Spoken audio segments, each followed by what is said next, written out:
అందరికీ నమస్కారం.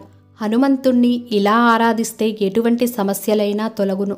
వివాహం కానివారు వివాహం అయ్యేందుకు యాలకులు, లవంగాలు, పచ్చకర్పూరం, కస్తూరి, నువ్వుల నూనెతో కలిపిన దాంతో దీపారాధన చేయాలి.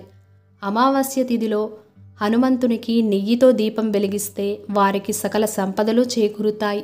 ఇక శని వల్ల వచ్చే దోషాలు, తీవ్రమైన కష్టాలు, గాలి ధూళి దోషాలు తొలగిపోవడానికి నల్ల నువ్వుల పిండి ప్రమిదతో నువ్వుల నూనెతో దీపారాధన చేయాలి. హనుమంతుణ్ణి పూజించే వారికి శనేశ్వరుడిచే ఏర్పడిన ఇతి బాధలు తొలగిపోతాయి.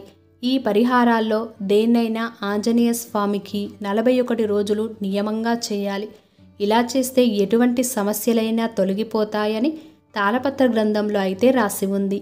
ఈ వీడియో మీకు నచ్చినట్లయితే తప్పకుండా మీ ఒక లైక్తో నాకు సపోర్ట్ని తెలియజేసి మరిన్ని మంచి వీడియోస్ కోసం మన ఛానల్ని వెంటనే సబ్స్క్రైబ్ చేసుకొని పక్కన ఉన్న బెల్ ఐకాన్ని కూడా క్లిక్ చేసేయండి. ధన్యవాదములు.